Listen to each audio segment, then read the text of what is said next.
बालस्तावत् क्रीडासक्ता तरुणास्तावत् तरुणी रक्ता वृद्धास्तावत् चिंता मग्नः पारे ब्रह्मणि कोपि न लग्ना। सबसे पहले हम जान ही नहीं पाते इस धरती पर हम आए किस लिए। भगवान शंकराचार्य जी कहते हैं हमारा जो बालपन है, बालस्तावत् क्रीडासक्ता, हमारा जो बालपन है वो अपना खेलने कूदने में निकल जाता है, पढ़ाई में निकल जाता है। युवान होते हैं तो हम गृहस्थी हो जाते हैं, काम काज में बच्चों को पाल पोस के कैसे बड़ा करना है, उनके लिए शादी कैसे करनी है, इसमें व्यस्त हो जाते हैं। बालस्तावत् क्रीडासक्ता तरुणास्तावत् तरुणी रक्ता वृद्धास्तावत् चिंता मग्ना। जब वृद्ध होते हैं तो हम इस चिंता में रह जाता है कि मेरी प्रॉपर्टी को कौन संभालेगा, मेरे घर को कौन संभालेगा, मेरे कुल को आगे कौन बढ़ाएगा। पूरी ज़िंदगी ऐसे ही निकल जाती है कि मेरा कुल आगे कैसे बढ़ेगा, कैसे क्या होगा, हम पूरी ज़िंदगी चिंता में निकाल देते हैं। तो लेकिन हम भूल जाते हैं हमारा वास्तविक जीवन क्या, हम इस धरती पर किस लिए आए हैं। क्या हम खाने पीने रहने और ये घूमने के लिए आए हैं क्या? ऐसे तो कुत्ता भी खाता पीता रहता, मौज करता है, फिर तो हम तो जानवर हुए ना। मनुष्य को एक अलग सोचने की क्षमता दी है भगवान ने, तो हमें सोचना चाहिए हम इस धरती पर क्यों आया, कस्तुअम। नमस्कार दोस्तों, मैं हूं हिमांशु भट्ट। भारत के साधुओं की सीरीज में हमने आपको विभिन्न साधु संतों के दर्शन कराएं ताकि सनातन के वास्तविक ज्ञान को समझकर आप सन्मार्ग के मार्ग पर चले।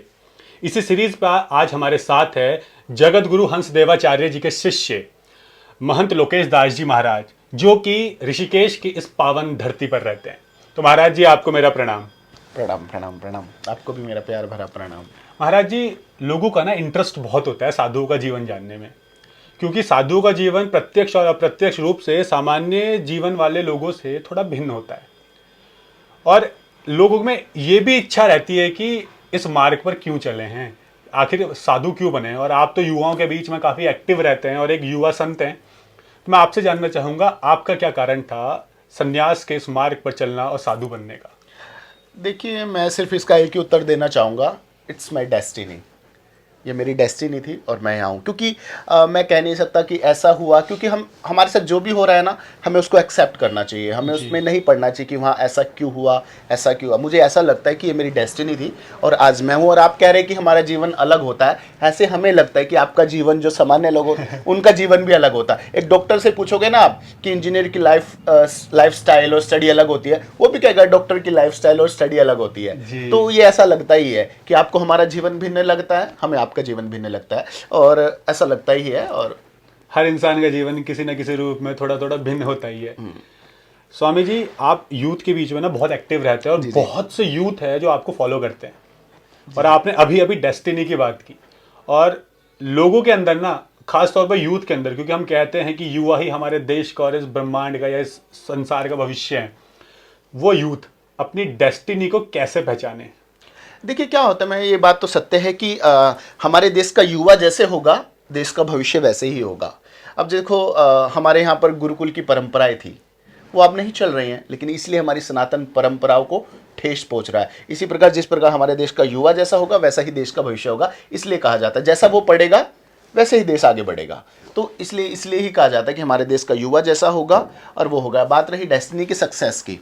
यदि आप मुझसे पूछे कि सक्सेस क्या है, अकॉर्डिंग टू मी, मुझे नहीं पता कि पैसा कमाना सक्सेस होता है, गाड़ी बंगले लेना सक्सेस होता है। According to me I am successful because मैं माँ गंगा जी के तट पर रहता हूँ, तो और मैं ऋषिकेश में रहता हूँ, उत्तराखंड की इस पावन और पवित्र भूमि पर रहता हूँ। मुझे अपने आप को ऐसे लगता है कि मैं सक्सेस हूँ जी। शायद मुझे लगता है इससे बड़ी सक्सेस मुझे नहीं चाहिए। माँ गंगा जी के नित्य दर्शन करना और तीर्थ स्थान पर रहना, इससे बड़ी मेरे अकॉर्डिंग कोई भी सक्सेस नहीं है। आपने सुना होगा लाइफ में कि उनकी शादी बड़ी सक्सेसफुल है। हाँ। अब सक्सेसफुल का मतलब आप उसकी गाड़ी देखकर नहीं कहते कि उसकी गाड़ी बड़ी अच्छी है तो ये सक्सेस है, या उसका बंगला देखकर भी नहीं कहते, या उनकी क्या कहते हैं अर्निंग देखकर भी नहीं कहते।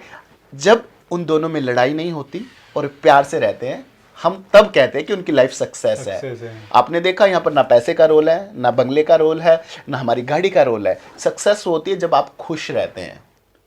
और मैं कहता हूं जिसके पास मतलब पैसा कमाना सक्सेस नहीं है, आपके पास जो भी है सेटिस्फाइड रहो, दिस इज योर हैप्पीनेस। बहुत सारे लोग हैं, बहुत सारा पैसा घर में, लेकिन भाइयों के बीच में लड़ाई है, माता पिता साथ में नहीं रहते, दोनों भाई अलग रहते, ये कौन सी सक्सेस है? आप खुश नहीं हो, आप परिवार में एक नहीं हो, ये कौन सी सक्सेस है? एक गरीब सोते हैं त्रिवेणी घाट पर जी, सर्दी में कंबल नहीं होते, लेकिन उनके चेहरे पर खुशी होती है। मुझे लगता है इन लोगों से ज़्यादा सक्सेसफुल वो लोग हैं। जब आपके चेहरे पर खुशी होती है ना, मुझे लगता है सक्सेसफुल को यदि मैं डिफाइन करूं तो मैं कहूंगा हैप्पीनेस। सेटिस्फैक्शन। जब आप सेटिस्फाइड होते हो तो हैप्पीनेस अपने आप आपके पास आती है। मतलब जिंदगी का अल्टीमेट गोल तो हैप्पीनेस को प्राप्त करना है, Yes. खुशहाली को प्राप्त करना है। न चंद्र से सुखम किंचित न सुखम चक्रवर्ती न सुखमस्ति विरक्त से मुनेरे कांत जीवन।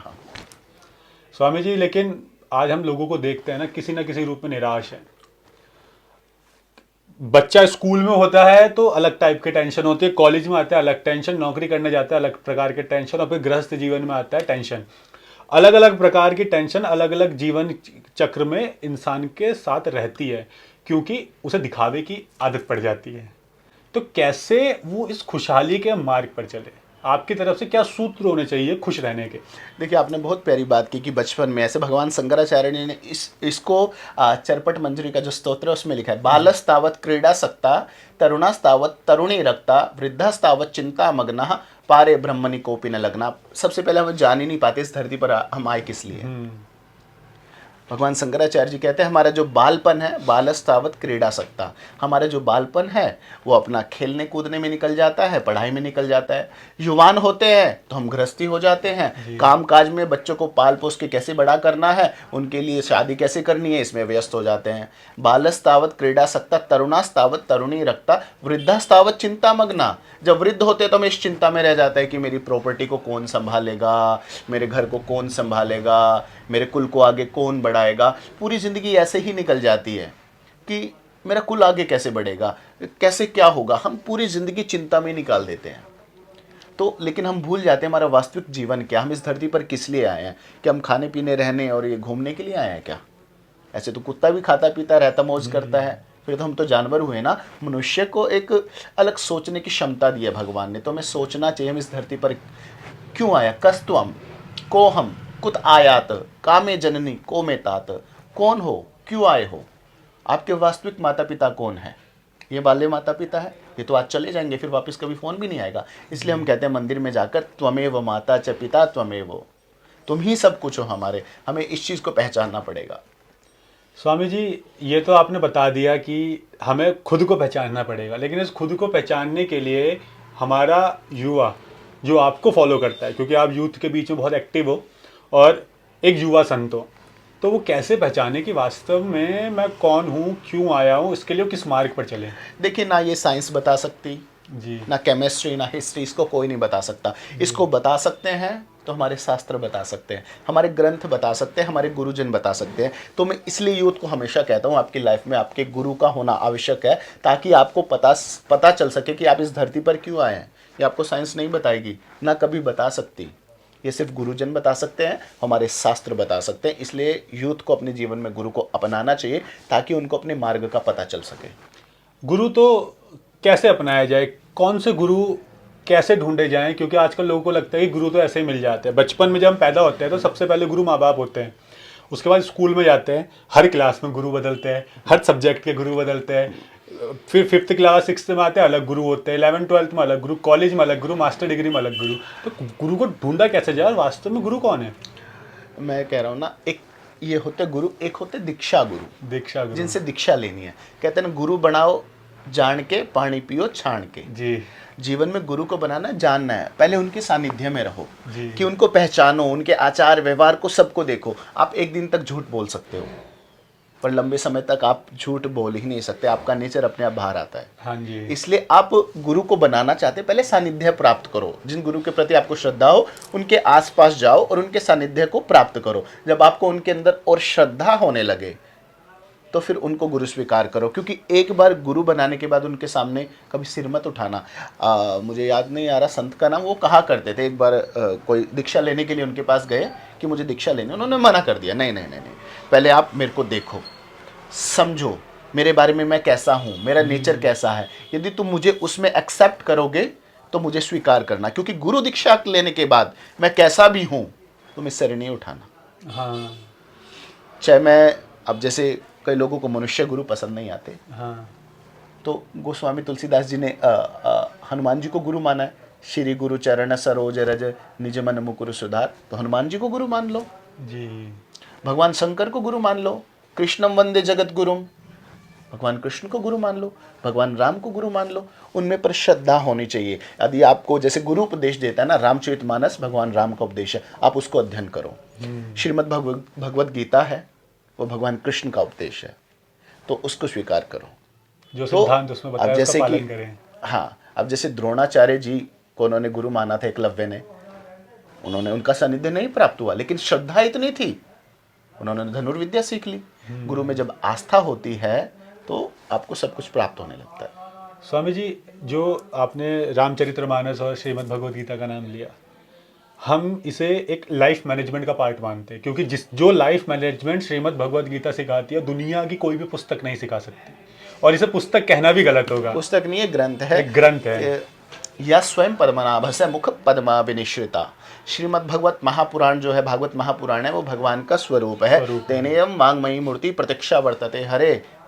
रामचरितमानस भगवान राम का रूप है, लेकिन श्रीमद् भगवत गीता या स्वयं पद्मनाभस्य मुख पद्मा विनिश्रिता, ये साक्षात भगवान की वाणी है, ये कोई सामान्य ग्रंथ नहीं है। और श्रीमद् भगवत गीता के बारे में एक बात बताना चाहता हूँ आपको। हमारे एक जब Robert Clive was the first governor of Bengal, तो जब रॉबर्ट क्लाइव जब गवर्नर थे, इस समय that at that time Calcutta was the capital of India. उस समय कलकत्ता हमारे देश की राजधानी हुआ करती थी। तो जब रॉबर्ट क्लाइव जब फर्स्ट टाइम जब कलकत्ता में लैंड किया, तो उन्हें एक ब्राह्मण से मिले। जब ब्राह्मण ने श्रीमद् भगवत गीता की चर्चा की, तो रॉबर्ट क्लाइव को इतना पसंद आया, उसने उस समय डिसाइड किया कि मैं इसको अपनी भाषा में ट्रांसलेट करूंगा। तो उनका पीए था चार्ल्स विल्किसन, उन्होंने चार्ल्स विल्किसन को कहा कि तुम संस्कृत पढ़ने बनारस जाओ। उस व्यक्ति ने, रॉबर्ट क्लाइव ने अपने पीए को कहा कि तुम संस्कृत पढ़ने बनारस जाओ, और उसने 5 साल संस्कृत पढ़ी, और उसने कहा कि तुम्हारी पगार 5 साल की मैं दूंगा, पर तुम संस्कृत पढ़ने बनारस जाओ। उन्होंने संस्कृत पढ़ने उसको बनारस भेजा। संस्कृत पढ़कर जब वो बनारस से आए, तो उन्होंने उस श्रीमद् भगवत गीता को इंग्लिश में ट्रांसलेट किया। ये डेडिकेशन देखो, यूरोपियन कंट्री में डेडिकेशन है हमारे सनातन के प्रति। देखिए, हम लोग भूलते जा रहे हैं, लेकिन उस व्यक्ति ने थोड़ा सा सुना, और उसके मन में क्या भाव जागा कि ये जो ग्रंथ है, ये हमारे देश के लोगों को भी पता चलना चाहिए कि इसमें है क्या, कितना समर्पण है उन लोगों का। लेकिन हम डेली सुनते हैं, लेकिन हमारे मन में फिर भी वो श्रद्धा नहीं है। जो यूरोपियन कंट्री के लोग हमारे ग्रंथ को एक्सेप्ट करते हैं, तो हमारे लोग भूलते जा रहे हैं। अभी मैं यूरोप की यात्रा पर था जी, बहुत योगा शिविर भी था, और कुछ यज्ञ थे, कुछ लेक्चर्स थे। वहाँ में मैंने एक यूनिवर्सिटी देखी जी, जिसमें श्रीमद् भगवत गीता कंपलसरी सब्जेक्ट है। हाँ जी। अब देखिए, वो लोग हमें एक्सेप्ट करें, लेकिन हम अपने स्कूल में नहीं पढ़ा सकते। तो ये बहुत बड़ी विडंबना है। यदि हम ऐसा नहीं कर पाए तो हम अपने, क्योंकि अब देख रहे हैं, ऐसा नहीं कर पाएंगे तो हम कैसे अपने देश को आगे बढ़ाएंगे? हम अपनी संस्कृति को भूल जाएंगे तो कैसे हमारा देश आगे बढ़ेगा? स्वामी जी देखिए, ये तो विदेशों में भगवत गीता यूनिवर्सिटीज़ में पढ़ाई जा रही है, तो राजनीतिक मुद्दा भी हो सकता है ना, क्योंकि राजनीति जब चाहेगी तभी वो इम्प्लीमेंट होगी। लेकिन मैं आपसे पूछना चाहूँगा कि आपने पहली बार श्रीमद् भगवत गीता कब पढ़ी थी, और क्या परिवर्तन उसके बाद आपने अपने जीवन में महसूस किया था? अब ऐसे प्रॉपरली टाइमिंग तो मुझे याद नहीं है। जब से गुरु महाराज जी के संगत में है, तब से ग्रंथों का अध्ययन चालू है, और तब से पढ़ता आ रहा हूँ। तो बहुत सारे लोग हैप्पीनेस ढूंढते हैं। मैं कहता हूँ श्रीमद् भगवत गीता पढ़ो और आपको हैप्पीनेस मिलेगी, क्योंकि भगवान ने कहा हर चीज़ को एक्सेप्ट करो। आप अपनी मृत्यु को भी एक्सेप्ट करो, क्योंकि वो डेस्टिनी है। अब बहुत सारे लोग रोने लगते हैं, तो हर चीज़ को जब एक्सेप्ट आप करेंगे ना, ये श्रीमद् भगवत गीता सिखाते हैं। What's happening good, what happened good. तो ये एक्सेप्टेंस कैसे लाई जाए? ये मैंने कहा ना कि ये अंदर से आएगी जब आप गुरु की संगत करेंगे। स्वामी जी, 135 करोड़ से ज़्यादा की आबादी है इस भारत की, और लोग कंफ्यूज हैं। मतलब लोगों को तो यही नहीं पता है कि अगर मेरे को 10वीं हो जाएगी तो उसके बाद मुझे 11वीं में कौन से विषय लेने हैं, और 12वीं के बाद क्या करना है, और 12वीं के बाद अगर ग्रेजुएशन कर ली फिर क्या करना है। मतलब जीवन में आगे क्या करना है, ज़्यादातर लोगों को नहीं पता है। इसलिए हम कहते हैं कि ये भीड़ है जो भटके हुए मार्ग पर चलती है। तो जब वो इंसान भटका हुआ ही है, तो वो गुरु की संगत में आके हैप्पीनेस को कैसे तलाशेगा? देखिए, ये क्या है ना, आप कह रहे कि लोग भटके हुए हैं, वो अपनी प्रॉब्लम से भटके हुए हैं। हाँ जी। आप, ये खुद की आपकी प्रॉब्लम है। बहुत सारे लोग हैं, उनको सब पता है, मुझे बचपन से डिसीजन लिया हुआ ना, मुझे आईएएस। बहुत सारे लोग हैं, बच्चे, मैं पूछता हूँ क्या बनना है, मुझे आईएएस बनना, और कई लोग बने भी, और कई लोग अभी कर भी रहे हैं। ये आपकी खुद की प्रॉब्लम है। जब तक आपको अच्छी संगत नहीं मिलेंगे, अच्छे लोग नहीं मिलेंगे, क्योंकि तब तक आपको नहीं पता लगेगा। तो अगर मैं आपके अनुभवों के आधार पर पूछूं कि what is happiness, happiness is satisfaction. और आप सेटिस्फाइड रहिए, जो भी आपके पास है, जो भी आपके साथ हो रहा है, आप हैप्पीनेस रहिए। ये आप सेटिस्फाइड रहिए, ये मूल मंत्र है आपकी खुशी का। कैसे आएगा स्वामी जी सेटिस्फैक्शन, क्योंकि हमेशा इंसान के अंदर कुछ और पाने की लालसा रहती है। देखिए, आपकी भगवान के प्रति और गुरु के प्रति श्रद्धा होनी बहुत ज़रूरी है। जब तक सेटिस्फैक्शन तब तक नहीं आएगी जब तक आपको भगवान के प्रति श्रद्धा उत्पन्न नहीं होगी, भगवान के प्रति रुझान नहीं होगा, और जब तक आपको ये विश्वास नहीं होगा कि भगवान ही हमारे सब कुछ करता धरता है। जब तक आप इस चीज़ को नहीं मानोगे तब तक आपके अंदर सेटिस्फैक्शन नहीं आ सकता। स्वामी जी, जब ये सेटिस्फैक्शन नहीं होता और जब हम खुश नहीं होते हैं, कोई ना कोई कारण होता है जो दुखी कर जाता है, चाहे वो हम आर्टिफिशियल ही कारण क्यों ना हो, इंसान डिप्रेशन में आता है। और यूथ में बहुत ज़्यादा डिप्रेशन है। क्यों आ रहा है ये डिप्रेशन, और कैसे इसको कम करे हमारे देश का यूथ, क्योंकि आप यूथ के बीच में काफ़ी पॉपुलर भी हैं। देखिए, डिप्रेशन में आना, मैंने कहा ना, जब तक आप एक्सेप्ट नहीं करोगे। आज बहुत सारे जो कपल्स हैं उनका ब्रेकअप हो रहा है, तो एक्सेप्ट करो। इट बिकॉज देखो, दुखी होना ये इंसान का नेचर है। वो परमानेंटली दुखी होना ये आपकी प्रॉब्लम है। हाँ, होता है, हर्ट होता है इंसान को, सब इमोशंस हमारे जब कनेक्ट होते हैं तो प्रॉब्लम होती है। तो जब तक इंसान किसी अच्छे सानिध्य को प्राप्त नहीं करेगा तब तक वो खुश नहीं रह सकता। मतलब संगत वैसी रखनी पड़ेगी। हाँ सर, नहीं, देखो, आप एक्सेप्ट करो जो भी हो रहा है ना, मैंने कहा ना। और ये एक्सेप्ट करना, ये सेटिस्फैक्शन होना, ये पॉसिबल ही नहीं है जब तक आप भगवान में विश्वास नहीं करोगे, भगवान के प्रति आपकी श्रद्धा नहीं होगी कि जो भी कुछ हो रहा है ना, भगवान आप ही कर रहे हो। मैं एक्सेप्ट करता हूँ, मेरे साथ कितनी सारी प्रॉब्लम्स, मेरी लाइफ में प्रॉब्लम्स नहीं है क्या? ठीक है, इट्स ओके। मतलब आपने खुशी भी आपने दिया तो दुख भी दिया, this is a part of life, we have to accept it. अब वो जो दुख को आप परमानेंटली लेके बैठते हो, दिस इज योर प्रॉब्लम। ये किसी की प्रॉब्लम नहीं है, ये आपने बनाया हुआ है, जानबूझकर आप ऐसा कर रहे हो।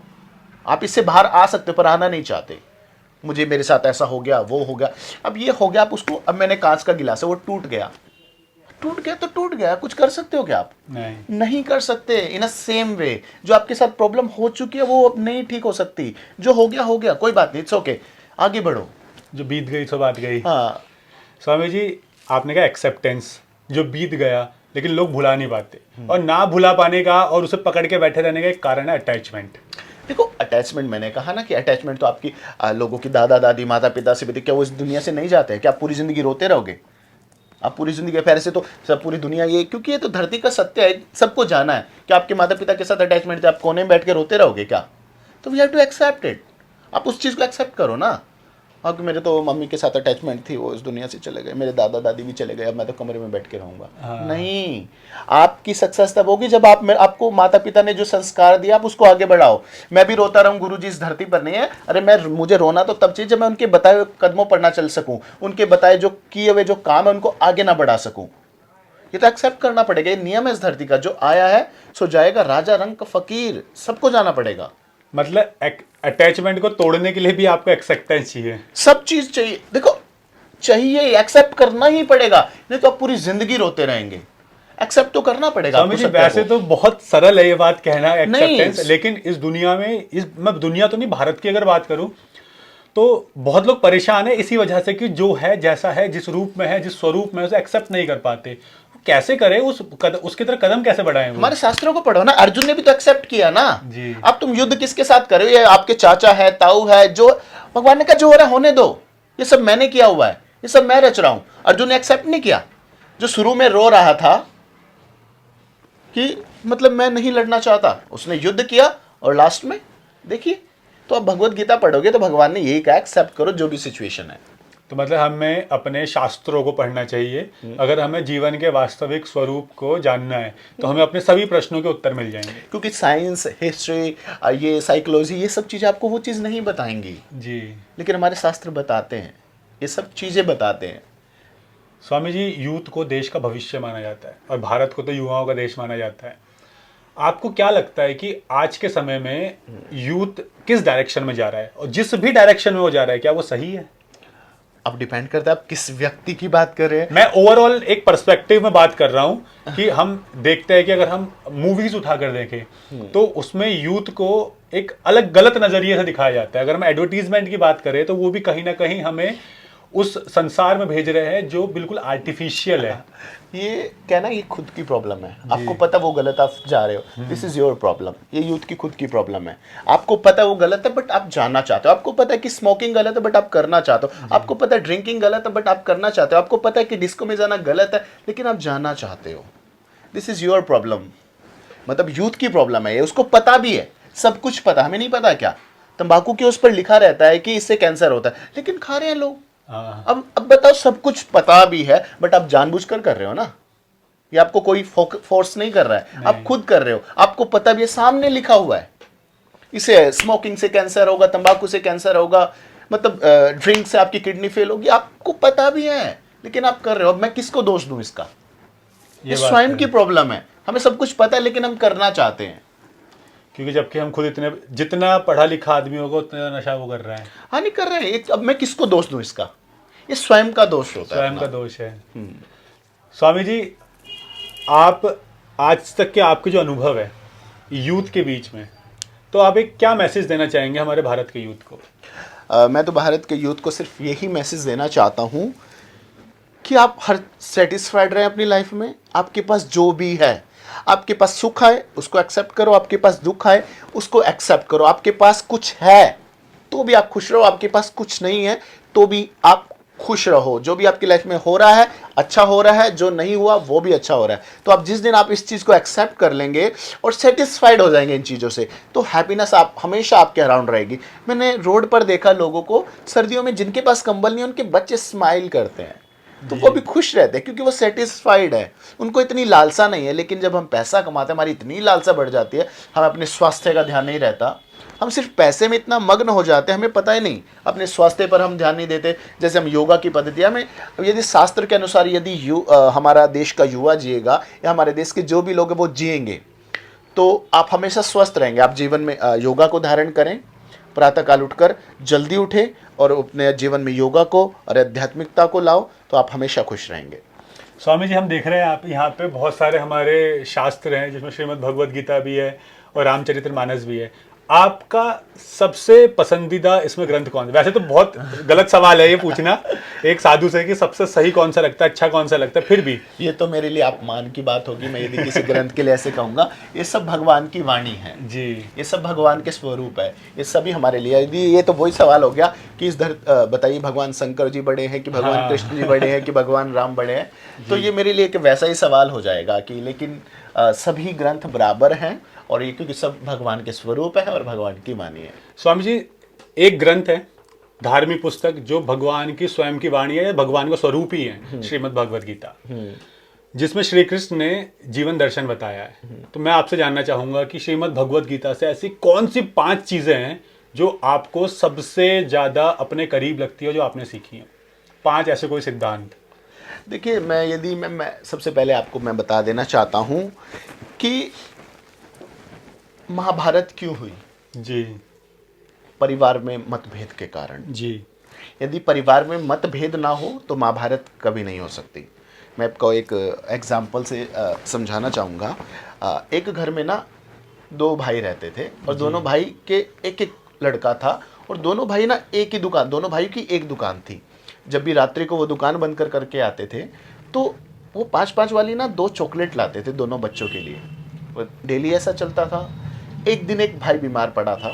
एक दिन जब वो बीमार पड़ा था तो दूसरा भाई दुकान पर गया था और उस दिन 5-5 वाली 2 चॉकलेट थी, वो ख़त्म थी जी। उसने कहा कि मैं 10 वाली ले लेता हूँ, दोनों को तोड़ के दे दूंगा। जी। जैसे वो घर पहुंचा तो दोनों बच्चे सामने आए तो उनको तोड़कर ऐसे देने लगा। अब हुआ क्या, जिस तरफ उसका बच्चा था उस तरफ छोटी चॉकलेट आ गई। हाँ। तो वो जो भाई लेटा हुआ था बीमार, तो वो सब इस दृश्य को देख रहा था। जब उसने ऐसे तोड़ा और वो देखने लगा कि मेरे बच्चे की तरफ छोटी चॉकलेट आई, उसने क्या किया, जादू मंत्र कली कलंतर लो, अब बड़े वाली चॉकलेट उसने अपने बच्चे को दे दी। जी। ये सारा दृश्य उसका बड़ा भाई देख रहा था। जब घर में मतभेद और मनभेद आने लगे ना, महाभारत तब से प्रारंभ होने लगते। दोनों भाई खुशी से रह रहे थे लेकिन उसके बाद उन्होंने डिसीजन लिया और अपने पिता को कहा कि अब हम इस घर में दोनों एक साथ नहीं रह सकते। क्यों? केवल मनभेद के कारण और मतभेद के कारण। ये सबसे पहले शिक्षा तो मैं ये देना चाहूँगा, हमारे घर में मनभेद और मतभेद भी कभी नहीं आना चाहिए, ताकि आपके घर में महाभारत ना हो। सबसे पहली शिक्षा तो मैं ये देना चाहूँगा। जी। और भाई, अब देखिए, मतभेद का सबसे बड़ा उदाहरण है धर्म क्षेत्रे कुरुक्षेत्रे संवेता युयुत्सवा मामका पांडवश्चैव किम कुर्वत संजय। मामका पहला श्लोक है जो धृतराष्ट्र ने बोला, उसने बोला मामका पांडवश्चैव, मेरे और पांडु के पुत्र। देखिए धृतराष्ट्र के उनको अपना पुत्र मानता ही नहीं है। जी। उन्होंने कहा कि मेरे और पांडव के पुत्र क्या कर रहे हैं। एक कितना बड़ा मतभेद है, जब घर में चाचा ताऊ जो भी होते हैं सब बच्चों को अपना मानते हैं, लेकिन धृतराष्ट्र के मन में पहले से ही भेदभाव था कि मेरे और वो पांडव के पुत्र है, ये मेरे पुत्र नहीं है। और सभी के सभी कौरव है। कौरव कौन थे? जो कौरव वंश में उत्पन्न हुए, जी। और सभी कौरव वंशी है। लेकिन धृतराष्ट्र ने मतभेद और मनभेद दोनों था, इसलिए महाभारत हुई। आप रामचरितमानस और राम जी को भी मानते हैं। आपने क्या है कि आप अयोध्या में भी काफ़ी टाइम रहे हैं। आपने अपने जीवन में श्री राम को किस तरह से धारण किया है? देखिए, धारण करना एक इंसान ना प्रयास करता है। जी। और भगवान राम जी को कौन तो साक्षात ही भगवान हो जी। जाएंगे, लेकिन प्रयास करते हैं उनके द्वारा दी गई शिक्षा हम अपने जीवन में ला सके। पढ़ना बहुत आसान होता है, लेकिन अपने जीवन में लाना बड़ा मुश्किल होती है, बहुत मुश्किल होता है। मैं एक अपने एक्सपीरियंस के लिए कह रहा हूँ। कोई छोटी बसिया राम में सब जगह जानी कर रहा हूँ, प्रणाम जोरी जोगी पानी, कितना आसान है कहना, लेकिन हर दर्रे दर्रे में उसकी सत्ता देखना बड़ा मुश्किल है। जी। लेकिन इंसान प्रयास करता है जहाँ तक हम जा सकें। अब छोटा मच्छर अपनी उसके कैपेसिटी के अनुसार उड़ता है, बाज अपने कैपेसिटी के अनुसार उड़ता है। ऐसे ही होता है लाइफ में, कोई अपने अनुसार जीवन में उतारता है, सबका अपना अपना होता है। तो हम चाहते हैं कुछ भी उनके जीवन, एक अंश भी हमारे जीवन में उतर जाए तो हम धन्य हो जाएं। उनका जीवन कितना पावन और पवित्र है।